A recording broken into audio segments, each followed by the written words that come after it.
I know folks are starting to join. I want to welcome everyone to our 2022 State of the Latinx Community Virtual Luncheon. Si necesitan interpretación en español, por favor seleccionen Interpretation en el menú de su pantalla y seleccione español.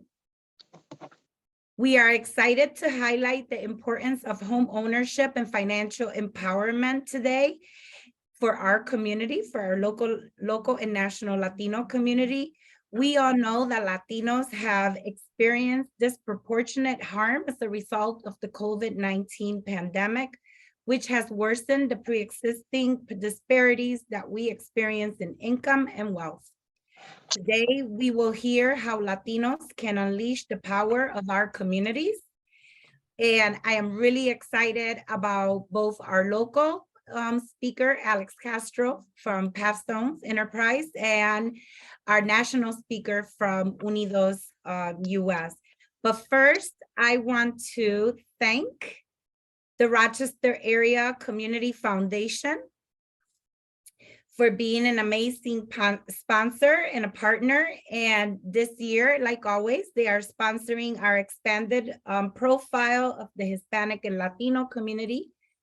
We're excited about releasing this report soon to all of you guys, and those who are in attendance today will get the first dibs to that report.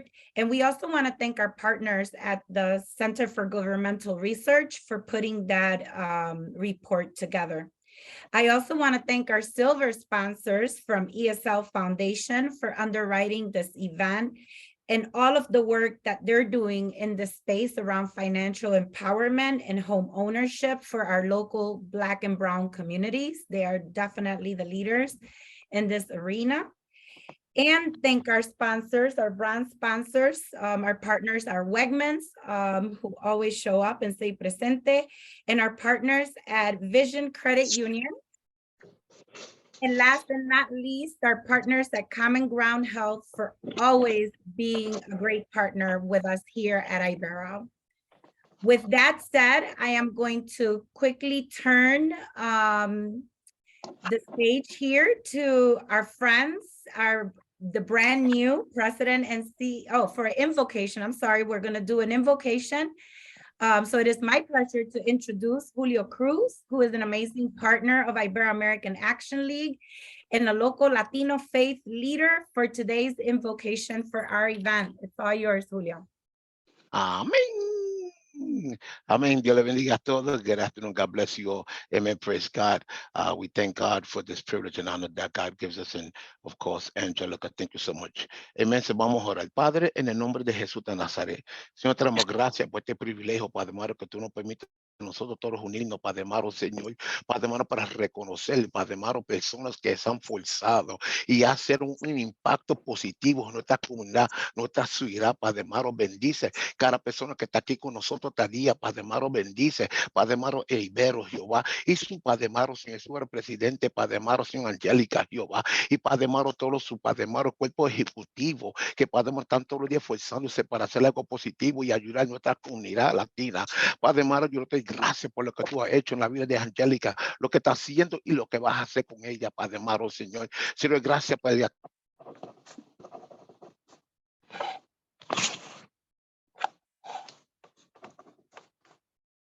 All right, I think we unmuted Julio by mistake.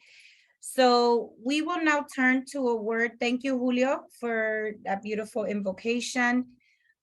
We will turn now to a word from our sponsor, who is sponsoring the expanded Latino profile, the brand new president and CEO of the Rochester Area Community Foundation, Simeon Bannister. I feel like I'll start with an amen to finish the invocation that we were reflecting on and enjoying. I just want to recognize Angie for her wonderful leadership and for Ibero for the awesome legacy that Ibero has in this community in Rochester, responding to and addressing the needs not only of the Latinx community, but the broader community here in Rochester. We are very, very grateful to be a gold sponsor for the event today. And in fact, it really reflects our desire to truly be our community's foundation in its entirety, all parts of our community. Today, that's manifested in our ongoing support for the state of Latinx, Rochester, and beyond. And we've been grateful to support the production of this report since its inception, and excited to do so again this year. That's in part because ACT Rochester, a community indicators project and data tool, is a place that we are expanding and driving even more resources so that it can serve as a host for reports like this, but also is positioned to provide the kind of key data and insights that are necessary to drive informed decision-making for our community's leaders. We know that if we don't have the requisite information, that our decisions are insufficient for the kinds of challenges and opportunities that we hope to realize. It's also manifested this desire to be our community's foundation in last week's launch of the Latino Giving Circle, where Angie and others graced us with the presence to come together and to raise resources by the Latinx community for the Latinx community to strengthen its ability for self-sustenance and to drive more resources and more dollars into the organizations, particularly smaller organizations that often fly under the radar, but are so critical to the mosaic of entities that respond to community challenges. We know that these are interesting and challenging times. And we know that the likelihood is that things will accelerate, but they are also, this is a key inflection point, an opportunity, a moment for us to really be thoughtful about where we go from here as a community. And we know that the Latinx community will play a key and essential role in this question. And we are excited for the ongoing partnership and collaboration. And with that, I'll turn it back over to you, Angie. Thank you, Simeon. Thank you so much for all your support and for putting forward such an amazing report that we will definitely use to drive how Ibero interacts for our communities and the type of services and programs that we need to offer. So now we'll turn it to the Honorable Malik D. Evans, the mayor here of our wonderful city of Rochester. So we'll turn it over to Mayor Evans. Thank you and good afternoon, everyone. Thank you, Angie, for inviting me here today at today's luncheon. It's great to be with everyone here, including my partners in government, County Executive Adam Bello and Senator Samra Brooke. Ibero is a critical partner to the city, and it is my absolute pleasure to be here and to for the city to have such a great relationship with Ibero. Your commitment to addressing systemic disparities in housing, education, healthcare, entrepreneurship, and employment have helped remove some of the barriers hindering Latinos and their families. And the city of Rochester holds itself to this same commitment and standard. This week, we'll announce a new round of grants for city homeowners offering financial assistance for roof replacements and repairs through our financial empowerment initiatives. It's crucial to ensure that all of our citizens have access to safe and affordable housing. This week, for example, we helped 6 Section 8 rental voucher recipients transition into home ownership. And everyone knows that my career has been in banking, so this is something that I always like to celebrate. Financial empowerment is a main priority for our city, and building our citizens up will encourage the same from everything around us. We must move from poverty to prosperity, and this conference and the work of Ibero is one way in which we do that. We recently celebrated the success of Rochester's Kiva program in August, surpassing $1 million in loans for city entrepreneurs. In just 2 months, we have amassed nearly an additional $100,000 in total for that Kiva program. And in total, we've helped more than 2,000 clients increase their savings by a cumulative effect of $1.5 million and reduce debt by more than $2 million through our financial empowerment initiatives. With Ibero's help, the city will continue to create financial and home ownership opportunities in the Rochester community and continue breaking down the barriers that Ibero is committed to fighting. And Ibero is a major partner in our Buy the Block program in the Northeast, where we are moving from redlining to greenlining, creating hundreds of new homes for residents in the Northeast. And I can't wait to hear from today's keynote speaker, Lautaro Diaz. So I'll wrap up here. And I again just want to say thank you to Ibero for your support and dedication as you work to uplift our city. And I hope that you enjoy the rest of your luncheon. So thank you, everybody. Thank you so much, Mayor, for all the wonderful work that we're doing together in partnership for the heart of the city. I'm so excited to, I don't want to fast forward too fast, but 5 years from now, right? 5 years from now, to walk around the neighborhood and see the fruits of our labors and how we've been able to transform this neighborhood. So thank you. And now we'll have a word from our Honorable Adam Bello, County Executive of Monroe County. Adam, I'll turn it over to you. Good afternoon. Thank you, Angie. It's wonderful to be with all of you here today for this virtual luncheon. I want to again start by thanking our president, Angie Perez Delgado, and the entire board of directors for all that you do to benefit our Latinx residents here in Monroe County, from business to education, healthcare, and so much more. Ibero is a true asset for this community. For more than 5 decades, and especially through the COVID pandemic, Ibero has been a tireless advocate for our community. Monroe County is proud to have a large Latin American community, and that's why we worked with Ibero to relocate families here from Puerto Rico after Hurricane Maria devastated the island. Ibero was a key partner we worked with to make sure people received rental assistance during the COVID pandemic so families could stay in their homes. And we continue to work with Ibero on nutrition and wellness programs, making sure our neighbors who struggle with food insecurity are able to feed their kids and themselves. As you know, New York State requires every county department of human services to have a language access plan. But in Monroe County, we didn't want to just comply with that requirement. We wanted to expand it. So we did. We have a full-time language access coordinator. And in fact, Monroe County is one of just a handful in New York State that requires all of its departments to have a language access plan. So that now every county department in county government, communications, DOT, DES, finance, planning, all of our departments have language access plans in place so that our neighbors who don't speak English can get the critical help that they need from their county government. And we do that all in partnership with our community partners like Ibero. Ibero is a key community partner, and I pledge to continue to support Ibero as we address all of the major issues affecting our Latino community here in Monroe County. I know we've all had challenges, particularly over the last couple of years, yet I feel at ease knowing we have great leaders like Angie and the whole team there at Ibero in all the work that they do. So as we look back on 2022, and now we look ahead to the year in front of us, I want to thank you, Angie, thank you, the team, everyone who's joined us here today at this luncheon. Thank you for your devotion to our county. Thank you for our devotion to our residents. And again, thank you very much. God bless you. Thank you, County Executive. Thank you for all the work that you do in partnership with us. And I was meeting with some of the organizers who are taking all of the supplies that were collected by the county for Puerto Rico. They're taking it over this weekend. So thank you for all the work that you do on behalf of the people that we serve. So now we'll turn it over to Senator Brooke, another amazing partner in government. We're really blessed to have such amazing partners in government. So Senator, I will turn it over to you. Thank you so much, Angie, and good afternoon to everyone. It's great to see my partners in government from the city and county level as well. You can see there is Ibero enjoys support from all levels of government because we see the incredible work that you're doing. Again, I'm Senator Samra Brooke. I proudly represent about half of the city of Rochester and surrounding suburbs in Monroe County, but I'm also here to speak on behalf of the entire state majority delegation. So my colleagues, Assembly members Harry Bronson, Sarah Clark, and Damon Meeks, and of course, my fellow state senator, Jeremy Cooney. And of course, this luncheon really does, I believe, mark an historical moment where our communities of color have really come together to discuss homeownership and financial empowerment.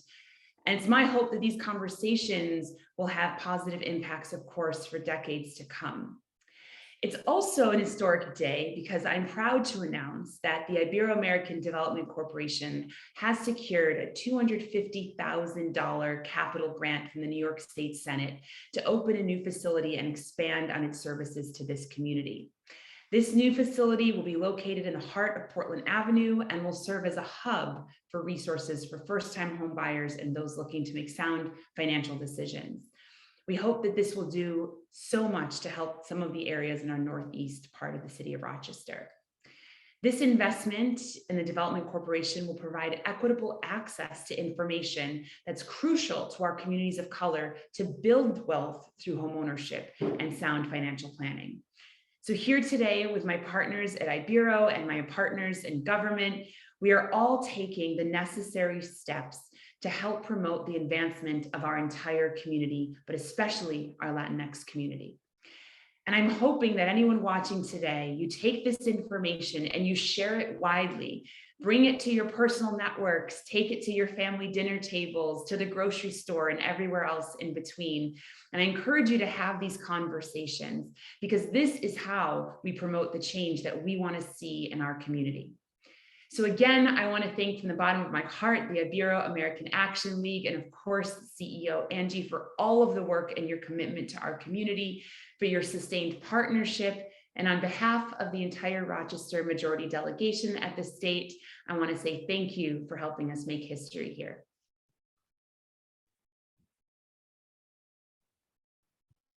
Thank you so much, Senator, and thank you to the entire delegation for all of the wonderful support that they give us here in Ibero, for Assemblywoman Sarah, Assembly Member Meeks, Cooney, Lunsford, all of the amazing work that you guys are doing on behalf of the people that Ibero serves. So now we're gonna move on to our keynote speakers. The next keynote in our community really needs no introduction. Alex Castro has been doing amazing work in our community for many, many decades in different forums and in different platforms. And today he's going to do a great presentation around the local state of our community when it comes to housing. Alex also led the section of the Latinx agenda that we released several years ago, the housing section. And I will turn it over to Alex, President and CEO of Pastone Corporation. Thank you. Thank you, Angie. Thank you, everyone. Alex Castro, as Angie mentioned, CEO at Pastone. I do want to thank Angie, her staff, and the board for putting this event together. Miguel is doing a great job being the Zoom DJ. So Miguel, congratulations amongst many of the other jobs that you do. Pastone Corporation, we are a nonprofit organization, 50-year-old nonprofit organization headquartered here in Rochester, New York. Although we provide services in 9 states and Puerto Rico, and we have a great staff of about 600 dedicated folks, helping us provide services that we provide to our folks. So thank you for that introduction, Angie, and hopefully I want to thank you for taking the time to hear us speak. When Angie asked me to talk, and we have a limited time, talk about the state of housing, one of the things that I want to jump on right away, and I was debating on how to do the presentation, but Simeon gave me the best leeway that I can give. I invite everyone to go to the website actrochester.org. That's funded, as Simeon mentioned, the Community Foundation. Anything that you want to know about education, housing, they have an amazing tool. So initially, when I started to create this presentation, as you know, if you ask me to speak for 10 minutes, I'm going to need a month to prepare. If you ask me to speak for 2 hours, I can do it right away. So how do we condense this conversation in the amount of time that we have? So I said, the data is there. It's accessible to all of us, is easily explainable. So instead of going and necessarily reviewing to each of them, I said, let me take a step back and take a larger picture of why this is important. Why is this conversation critical? But why am I so passionate about it? So when we talk about homeownership and financial empowerment, really what we're really saying is wealth building, right? Homeownership and financial empowerment are just means for wealth building. Now, sometimes in our community, when you translate wealth in Spanish, right, the word is riquezas. I mean, growing up in Puerto Rico, I don't ever remember a conversation where we as a family use that word, nor in school, nor amongst our friends. Actually, sometimes that word has a negative connotation because it sounds a little selfish when you talk about wealth building. But in reality, when you talk about home ownership and financial empowerment, that's what you're doing. You're really talking about wealth building. At least the building blocks on how we tend to build wealth in this country. So I'm going to take this conversation from that larger perspective. And I'm going to offer you perhaps a new idea on how it is that we look and move forward to tackle the challenges of wealth building through homeownership and financial empowerment. But before I do that, I really want to tell you, 2 minutes about myself, and just to demonstrate how important this is for me and how passionate I am about this. You know, online, there's the meme on how it started and how it's going, and they show you 2 different pictures. So I'm going to use that kind of format to tell you how it started for me and where it is. Most of our families, we know, whether our communities or family, we tend to see, a 13-year-old kid that usually is in a lot of trouble and all that. Well, guess what? I was that 13-year-old. In Puerto Rico, I had to repeat 7th grade, and it wasn't because I was a good boy. I started going in the wrong direction. So one of the things that I say is, as we identify those folks, I was one of them, and I always have special attention to those folks who never give up on those younger individuals. Then I moved to Rochester when I was about 19 years old. I had no family in the area. My English was not very good looking. All I knew is that pollito chicken, gallina hen, the rest of the song. And to me, it was rough waters at the beginning. I actually did not have a job, so I had to go to social services. And then I started a job with an organization that you may be familiar with. Ibero-American was actually my first job here in Rochester, New York. Now, I knew I wanted to go to school. And, as we often do, sometimes we leave jobs and until we figure ourselves out. I found myself in a situation where I was working full-time and part-time just to be able to survive. And I knew I wanted to go to school. I started making friends, surrounding myself with a group of people that fortunately till this day are still my friends. And I'm like, hey, if they did it, I can do it. So fortunately, through the community and through Ibero, I was pointed to an affordable housing building on St. Paul Street. You may know St. Andrew's Terrace, those 2 big brown buildings right on St. Paul in downtown. That's one of the largest affordable housing developments in Rochester. So when I moved in there, where they were really calculating my rent based on my income, I was able to leave my part-time job and go to school. Yeah, and it took me about 12 years from my first credit in MCC to my last credit of my MBA at the University of Rochester. But I only did that through people like us in this meeting, where we are pointing folks in the right direction. And a lot of those folks, held me accountable. So our successes, we need to understand, not only belong to us, but belongs to the community that we surround ourselves with. And much like Pastor and Ibero, we are that type of organization where we help individuals achieve what they can do.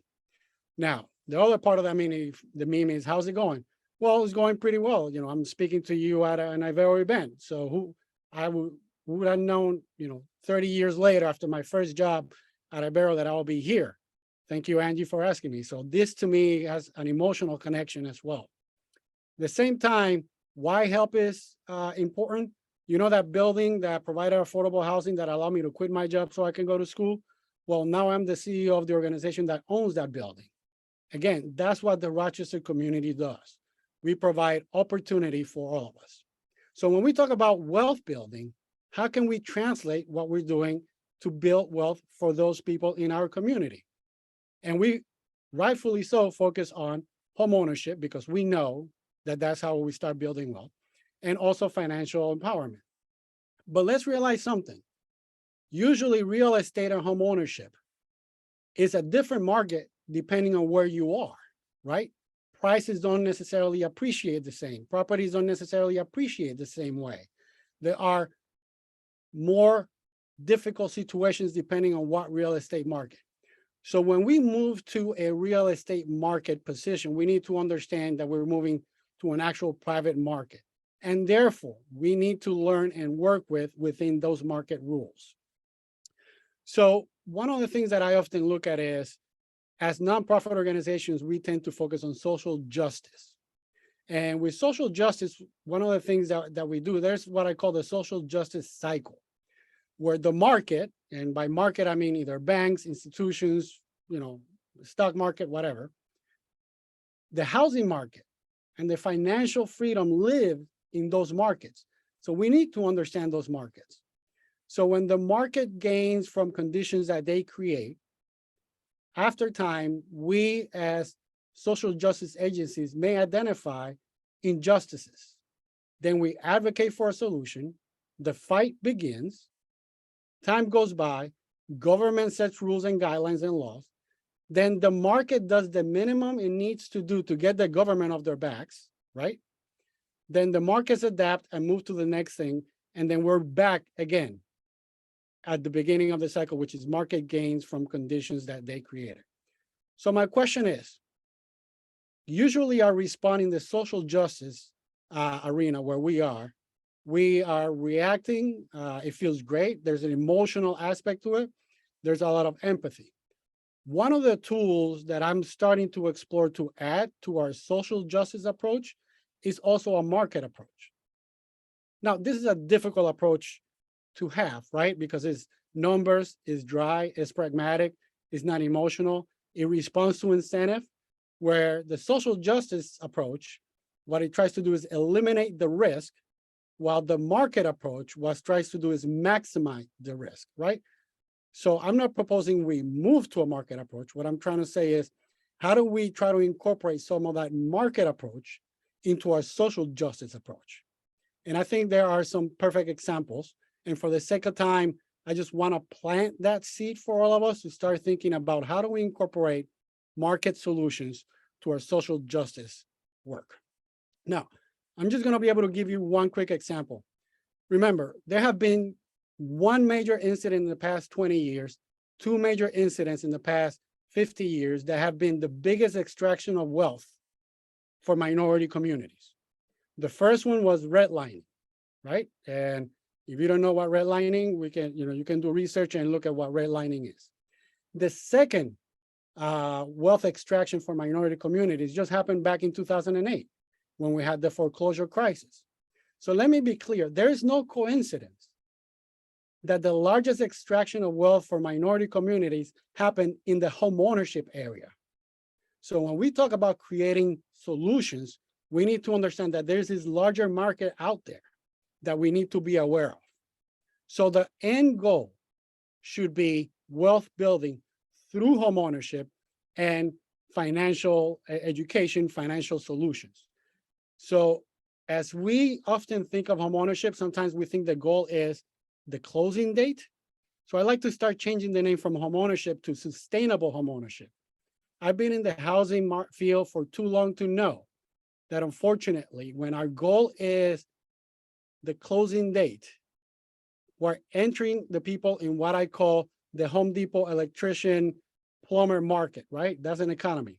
By the way, if anybody knows of a great electrician and plumbing, drop it on the chat, please, because they're hard to find, right? But people are becoming part of that market. So they need to understand the pressures brought up to that market. Now, let me give you a quick example for the sake of time. An example of what social justice without a market approach is. Remember, there was the great struggle of the $15 minimum wage. Now, I'm using this as an example. This is by no means a critique. This is just something how we can learn from prior efforts. Back in 2002, or maybe prior to that, there was this push for the $15 minimum wage. That's a social justice conversation. What the market conversation would add is a livable wage, not a number. Because remember that cycle that I told you? By the time the $15 an hour movement started, and now we're somewhat in New York, the market waited. And now if you really make our calculation, livable wage is about $22, $23. A market and a social justice combination perhaps could match a number or a rate to an economic indicator to ensure that as inflation goes up, as we are living it right now, that wage will become a livable wage and be able to keep up with it. And again, this is just to try to invite us to start introducing that market aspect as we move for solutions for the folks we serve. Now, the irony of it is that the market fought the $15 an hour. But if you walk down the street now, what you see is a lot of signs hiring $18, $20 an hour. Why? Because of the pandemic, right? The market did not react well to the social justice argument. As a matter of fact, it took them almost over 10 years to get there. But the minute that the community, the people created their own market conditions by adjusting demand for work, all of a sudden, the wages tend to be higher than what the social justice argues. So again, the markets react to difference. Social justice, often what the markets do is just do enough just to get the government off their backs, but not quite enough to help individuals build wealth. So with that, what I want to do is, thank you for your time. Thank you for your attention. But if you leave with this, it's just the invitation for us to start having the conversation of changing topics such as homeownership to sustainable homeownership, but also start talking about, instead of just hourly wage, start talking about a livable compensation package. Because wages are like when we buy a car, not only how much you pay, the interest rate, but the length of time. So if you increase one, we need to make sure that we pay attention to the other ones, because the market will always adjust itself. And again, I know I talk fast. I didn't get into the specific of housing, but it's because the Act Rochester website can do an amazing job. So I just wanted to share and invite everyone to start thinking about it with a little bit of an additional tool. Thank you, Angie. Thank you so much, Alex. I love your perspective and what you brought into the conversation about the importance of the other influencers and the other levers that we need to impact as non-for-profits. That is not just about a living wage, that it is about home ownership. And just like you, I was blessed through a city program to buy a home at the age of 25 when I was a single mom. And I know till this day that impact and defined my trajectory from that point forward. So home ownership is the way to do that. Thank you so much. So now we have our second keynote who's going to talk to us about what's happening at the national level. I'm going to tell you guys a little bit about Unidos US, previously known as the National Council of La Raza. It's a non-for-profit, nonpartisan organization that serves as the largest Hispanic civil rights advocacy organization. Through their unique combination of expert research, advocacy programs, and their affiliate network of over 300 community-based organizations across the United States and Puerto Rico, Unidos challenges the social, economic, and political barriers that affect Latinos at the national and local level. Both Alex and I are proud members of Unidos. I had the pleasure last week of being in Tennessee for the affiliate convening, and I left out of there refreshed. One of the unique identities is that we are Latino-led, Latino-serving organizations, but we're often alone in our environment. So when Unido kind of wraps around us, we get to see the challenges are not unique to just our region, but that the same things that we're battling here in Rochester, New York, are the same things that I heard from my colleagues in Alabama. And we're able to share resources. So let me tell you guys a little bit about Lat Diaz. He is the Vice President of Housing and Financial Empowerment at Unidos. Since 2002, Mr. Diaz has led Unidos' Housing and Financial Empowerment component, which manages several housing and financial capability programs nationally. He leads the Unidos US Wealth and Housing Alliance and the Unidos US Financial Empowerment Network, which serves over 65,000 families nationally, and over 90% of which are from communities of colors. So we know that, his expertise in affordable housing development, credit underwriting, increasing access to financial services and credit in low-income communities is going to shine with us today. And he'll be sharing about the work that Unidos is leading at a national level in partnership with organizations like mine here at Ibero and Alex at Pastone, not just here in Rochester, but with Pastone also in Puerto Rico and other parts of the nation. So I'm going to turn it over to you, Lat. Thank you. Thank you, Angelica. I appreciate that warm introduction. I want to first say, thank you to Ibero for inviting Unidos US to address this issue. And I particularly want, on behalf of our president and CEO, Janet Murguia, who couldn't attend due to other commitments. But the mission of, I mean, Angelica did a wonderful job about the overview of the organization. As a mission, what we really try to do is focus on removing systemic both political and policy barriers that Latinos face in the U.S. economy and political systems, to encourage, as Ibero always says, they can achieve equity and become fully valued community members. I mean, that is kind of what we do daily at a variety of levels. We, as an institution, we are an intermediary, which means we have member organizations and across the country. And what we do is we seek out partnerships with government and corporations and foundations to support what are important interventions in the community to address a variety of issues. And they cover, mine as housing, environment, and financial empowerment, but we also do education work and health work as well. And so working under a similar model, we have the highly talented local organizations like Ibero and Pastonas, who are here today with us. And we utilize their expertise to kind of leverage systems to increase impact of the work they're doing locally, but also transport that to work in other communities. So I always like to say our best ideas have almost always come from local organization work done, because which is not surprising, because that's where solutions are found to folks, families' problems and issues, that strategies that would help them overcome barriers that they may be facing in a variety of areas. In this particular issue, that is financial empowerment, financial capability, and home ownership, we have a long history. I literally was at the ground floor. I've been with the organization for over about 25 years now. And when I came in, me and another colleague started the housing counseling network at Unidos US. And at that time, in 1997, there was 4 organizations, working primarily in the Southwest.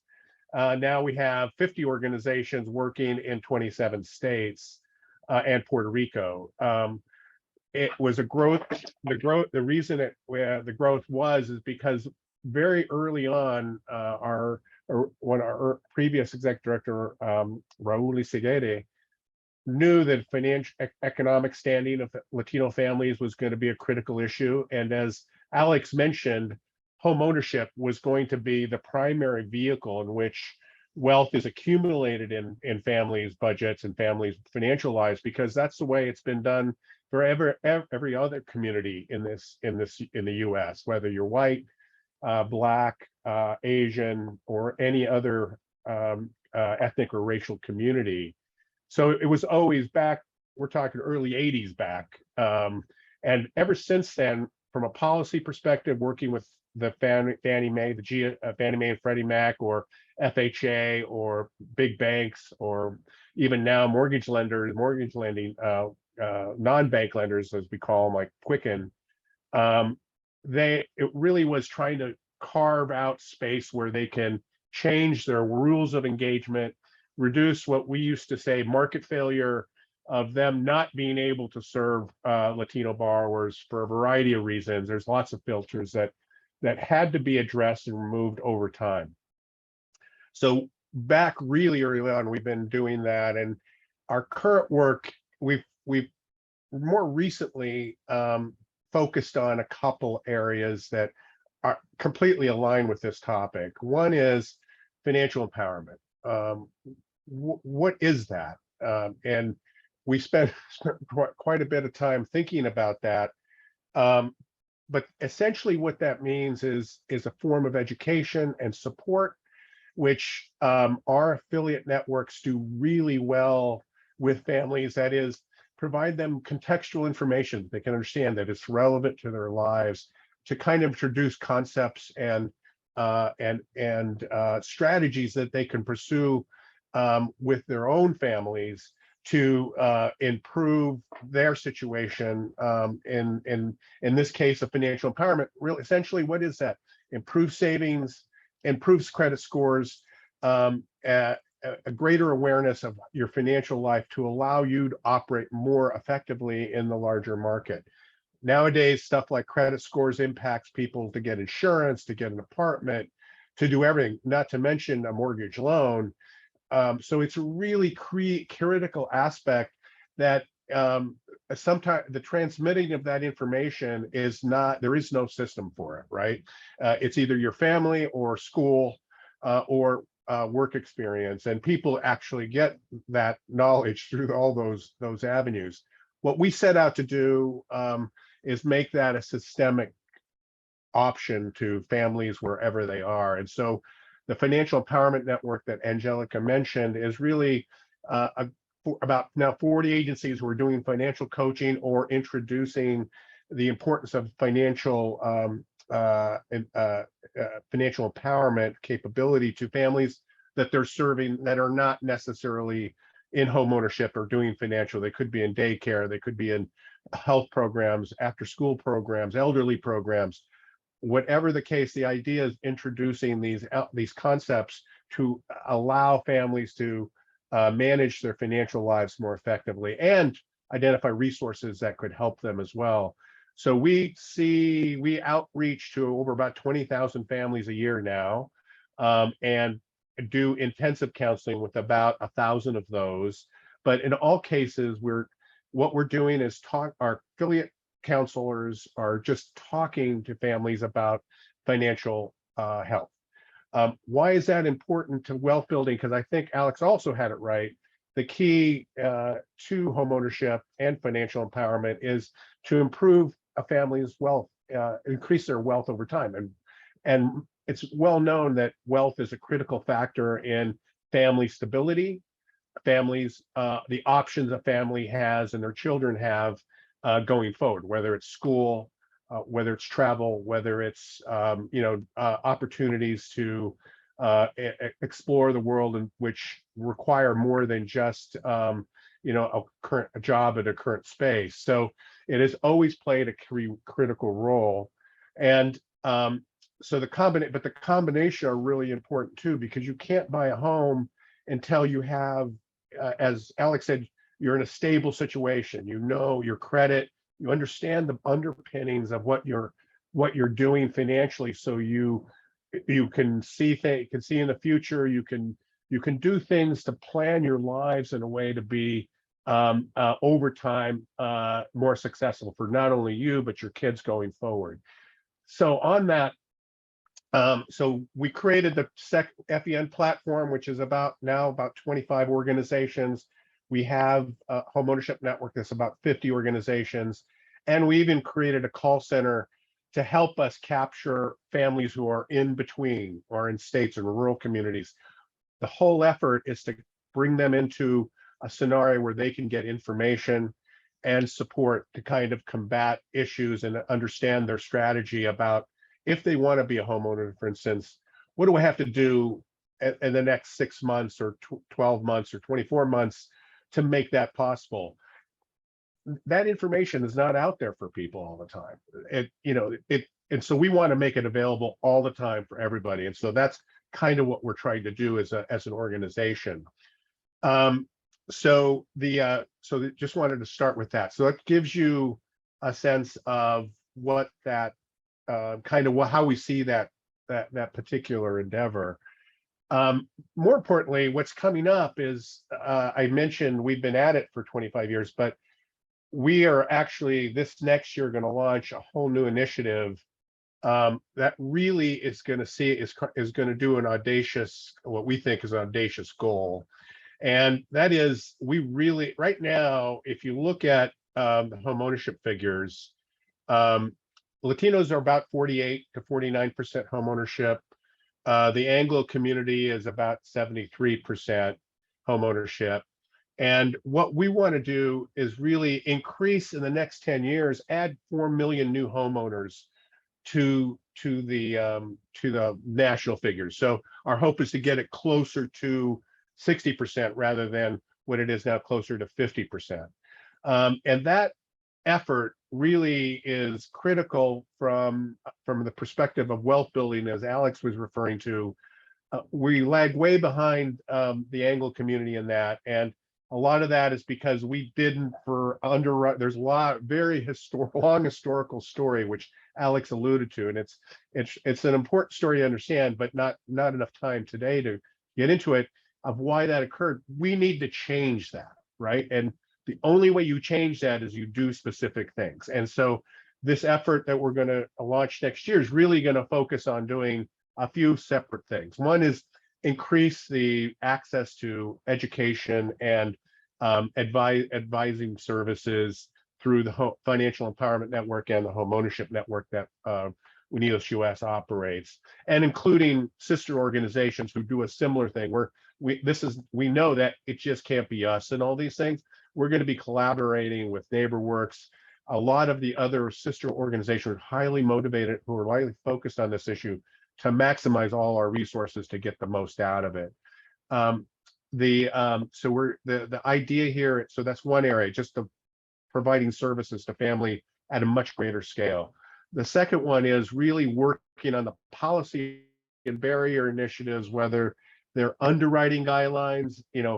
Right now the standard is 740 for you to get a mortgage loan through a Freddie Mac or Fannie Mae loan, and although that standard is self-imposed, and so not to take away the sustainable homeownership element that Alex took, but we've been doing sustainable home ownership with families at 680, 620, and 640, 680 before the crisis, that they kept their homes. And why? Because they were prepared for it.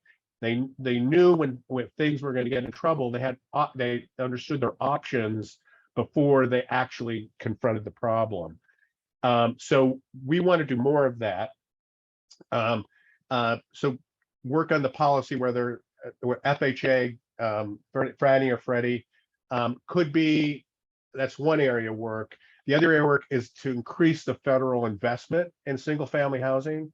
We don't do enough of that. And so that is a policy effort. And so the question is, we have to convince congressmen, we have to convince senators, we have to convince the White House, whoever that may be, that this is something that's going to help not only Latinos, but all communities of color improve their standing in this country.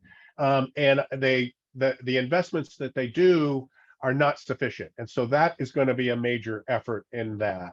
And then lastly, the last effort is really on communications, because one thing that Janet brought to our organization is that we have to be able to tell our story to a greater effect, to change people's minds, and to engage them, to have them act in a way that would support our community's goals. And so communications is going to be a big piece of it, not only to influencers like government and governmental and corporate leaders, community leaders.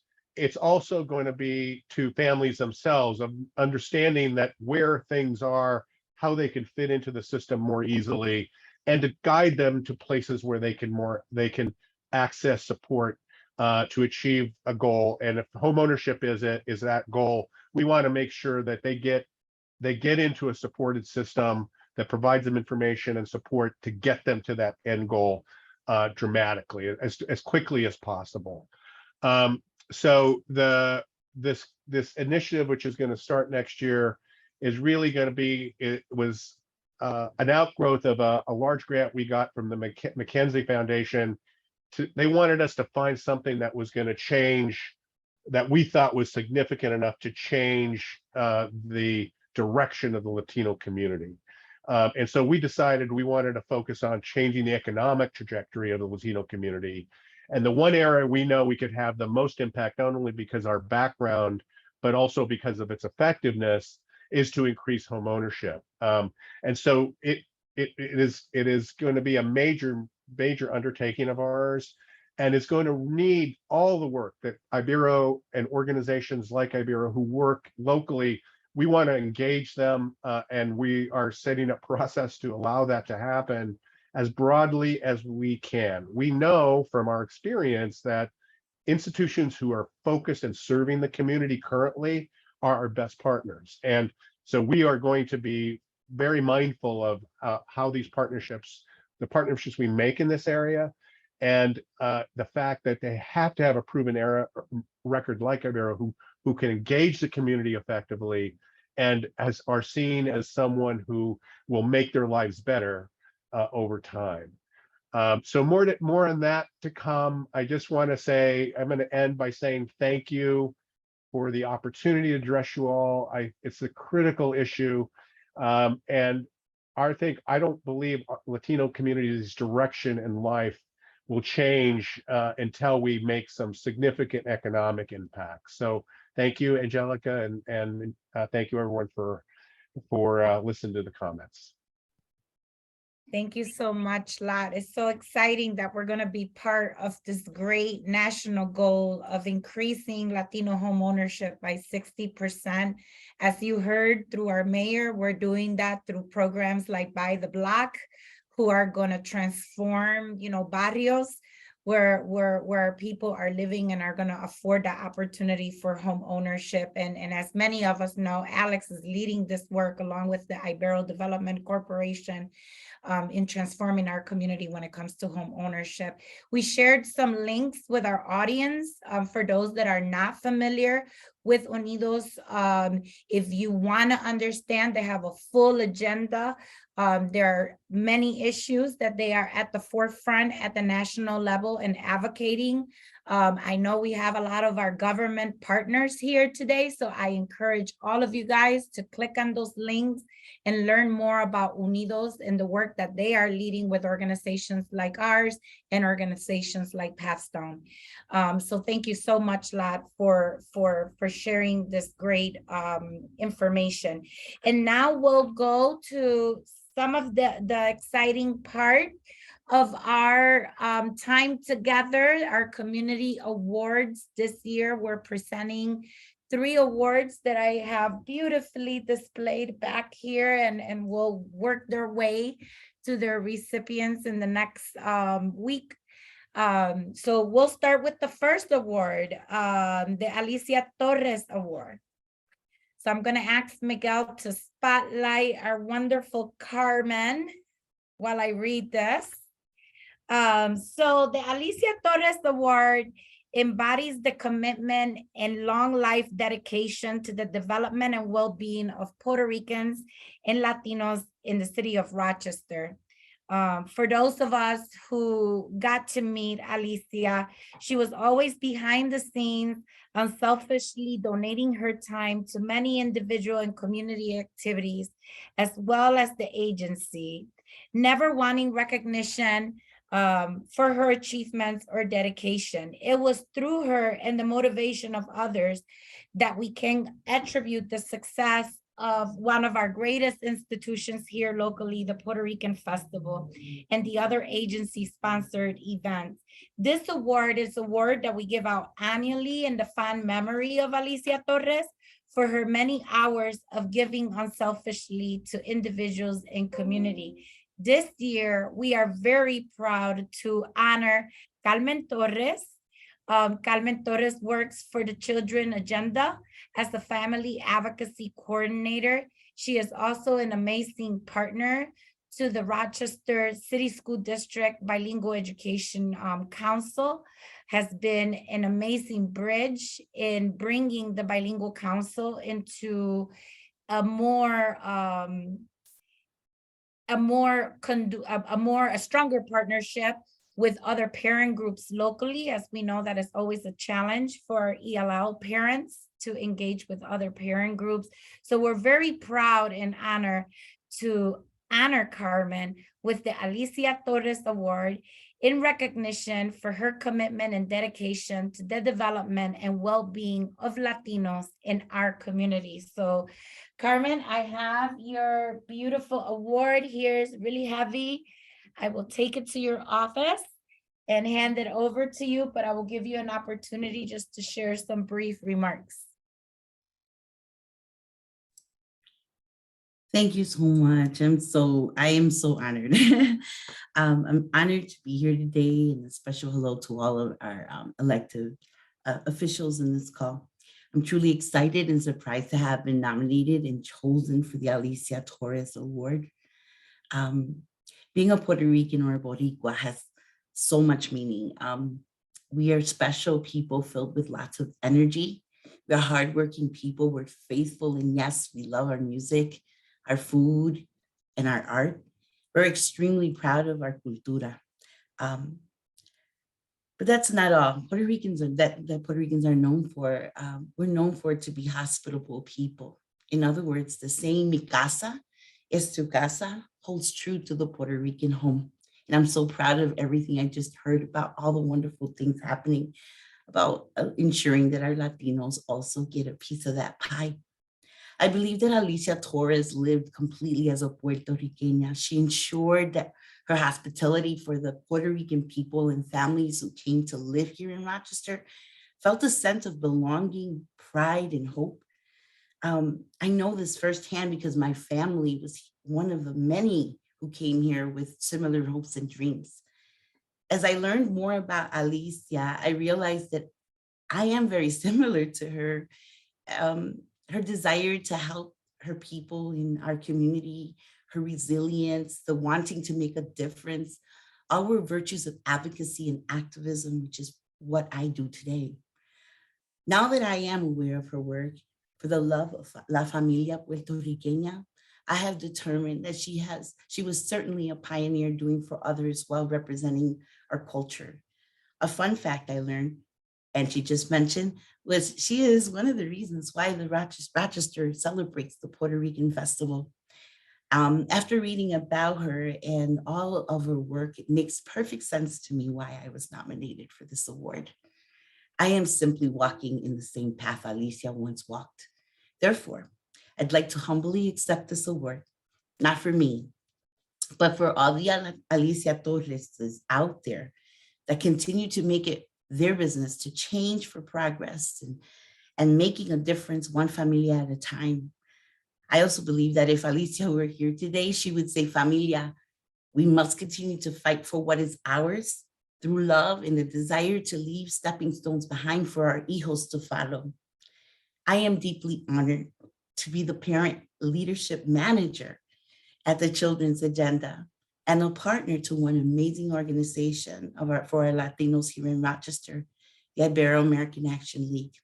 My journey is clear.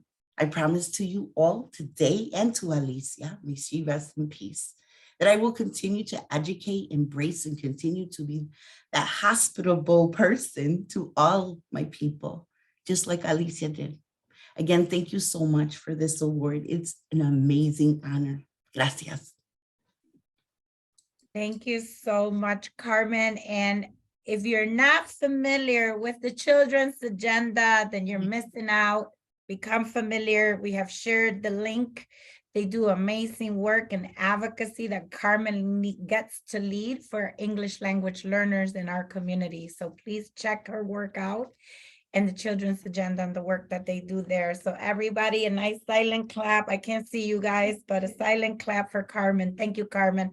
I will see you shortly with your award. And now we go into one of my favorite awards, the President's Award.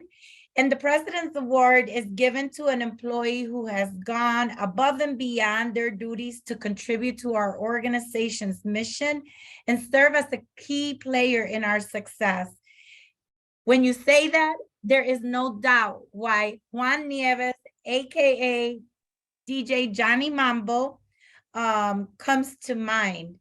So Juan started, and I'll ask Miguel to spotlight Juan if possible. Juan Johnny Mambo started with us, was one of the first volunteers of our own radio station, El Poder Latino 97.1 FM. Juan spent countless hours doing programming, supporting community events. And I don't know if everyone in our community realized that he was doing that as a volunteer. He is now an employee of Ibero full-time and leads the organization in partnership with the rest of the Poder team. And as I always say, Johnny is our very own celebrity. He's like our superstar here. Everybody knows Johnny. He is known and loved by many and is always putting the community first. And that was always obvious, but definitely seen when we went into the global pandemic and we realized that the only way we had to get information out to our community was through Poder 97.1. Johnny went home, set up shop, began to program educational programming, do interviews on several times a week to ensure that our community had information. He even put his partner to work and made her do some voiceovers so that our community knew that they needed to go outside and wear a mask, that they needed to wash their hands, and they needed to use sanitizer. I still remember, I have a chilling effect when I remember of those first days in March 2020 when we shut down our operations. But Johnny led the way with the big microphone, as I like to say, to educate our community and support our community. So it is my pleasure to award Juan Nieves, AKA DJ Johnny Mambo, from our very own El Poder Latino 97.1 with this year's President Award. So Johnny, I'll have you share some words. Good afternoon, everybody. Thank you. I'm gonna, excuse me, I'm a little bit under the weather getting over a cold, but we'll keep it short and we'll get through it as we always do with everything else.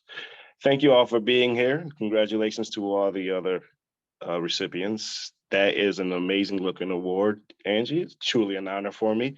I am truly passionate about my work and what I do. And so I certainly do appreciate the recognition.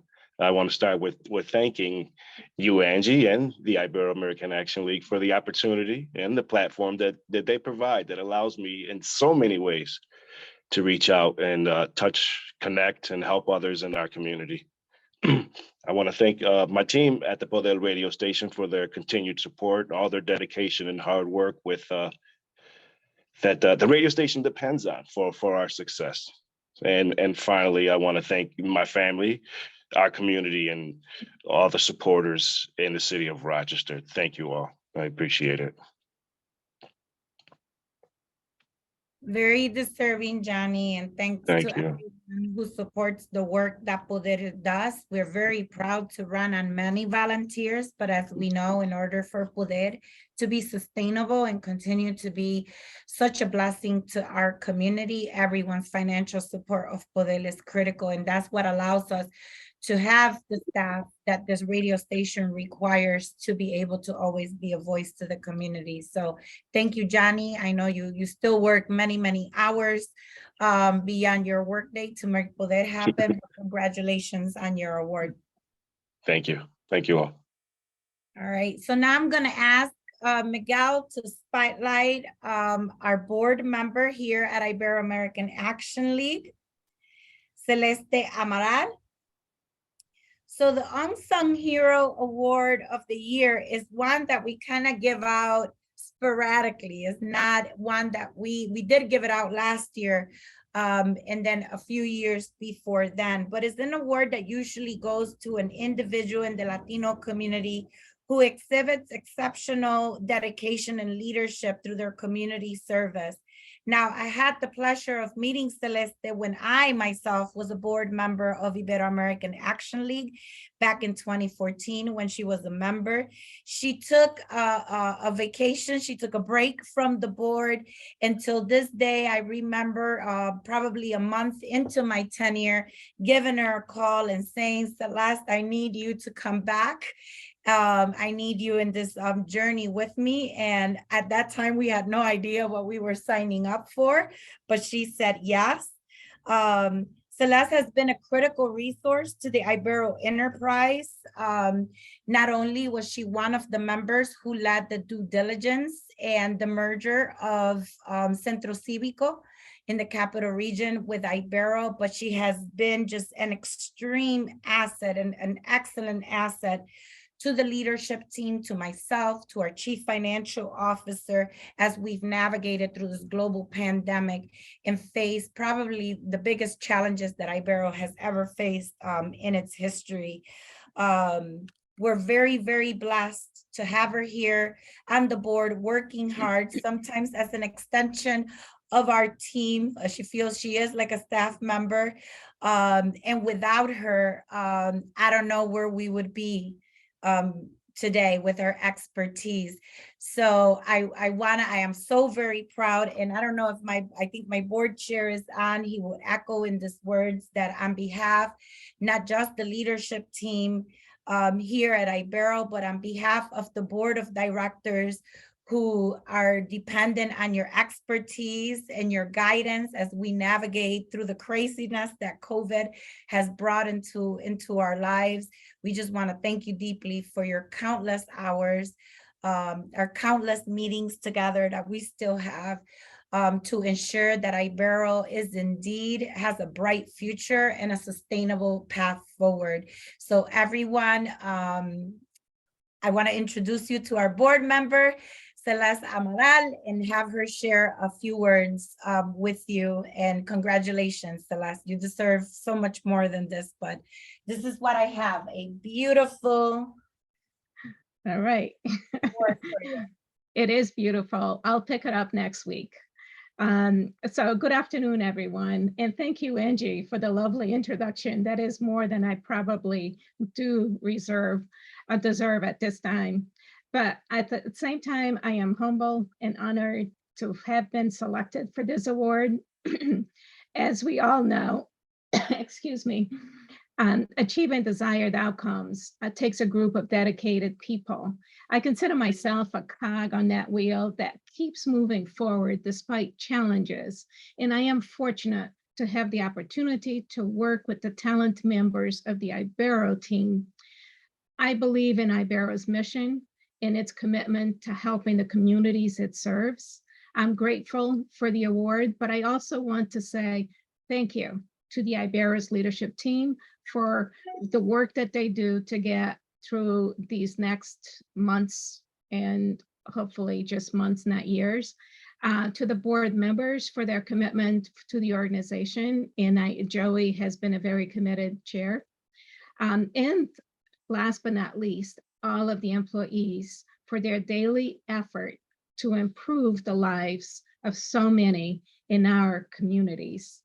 So again, thank you. Thank you so much, Celeste. So let's give all of our award winners a nice silent applause. They're all very deserving. Selecting an award recipient is really hard for me because I am truly blessed to have many, many people who are doing amazing work and just giving everything that they have to Ibero's mission around me. So it's a struggle, but these are the three people that we said this year really deserve this recognition for the work that they are leading quietly in community, quietly behind closed doors, or openly in the public like Johnny is doing. So I appreciate the three of you guys, and congratulations again. So now, we'll move towards some closing remarks. I want to again thank all of the attendees that were with us today. I also want to thank all of our government and all of our partners in government who wrap around the mission of Ibero every day to ensure that we are able to do what we need to do and answer the call to our community. I want to thank Senator Brooke. We are so excited about our grant. We are ready. The staff will thank you. They will probably hug you when they see you because they've been waiting for years for the Portland Avenue building to be renovated. Eugenio hears about it every day. So for those of you guys that do not know, Ibero owns the old Chase Bank on the corner of Portland and Clifford. And that is a building where the Development Corporation will move to. They will anchor that side of the neighborhood for those of us who drive in and out of the city every day. We know there's a lot of activity that occurs in that area. So we're really excited to have this grant, along with many other grants that we've received this year that are going to make home ownership real to people and financial empowerment real to our community. So now, last but not least, our very own Chief Community Engagement Officer that we let the city of Rochester borrow, who is now our Honorable City Council President, close us up with some closing remarks. I'll hand it over to you, Miguel. Great, thank you, Angie. Appreciate everyone's commitment to Ibero here today. And I just want to acknowledge a few other folks that are in the Zoom room. We have our commissioner from the Board of Education, Beatrice LeBron, minority leader and county legislator, Iversa Roman, former council member and current Board of Elections Commissioner, Jackie Ortiz, and representing Assembly Member Damon Meeks, Miriam Valdor Copa. So today, we honored some community pillars who committed themselves to the service of others. You have heard about our focus on empowerment, increasing home ownership, and creating financial opportunities for our people. Ibero is invested in how we continue to advance Latinos and the underserved, investing in neighborhoods, investing in each other. While it may not be news to some of you, just in case you haven't heard, Ibero is also moving back to North Clinton Avenue. Ibero will be moving on the campus of St. Michael's Church in 2023. We anticipate being there in January. And for us, this is on mission. We believe that this move will allow Ibero to take its next steps in providing high quality service to the community at large, but also anchor us in the heart of the Latino community. I want to again thank our sponsors for their commitment to this luncheon, for their commitment to Ibero, all the elected officials who joined us today, and we are grateful that we're able to continue in our service to the community. Thank you all and have a good day.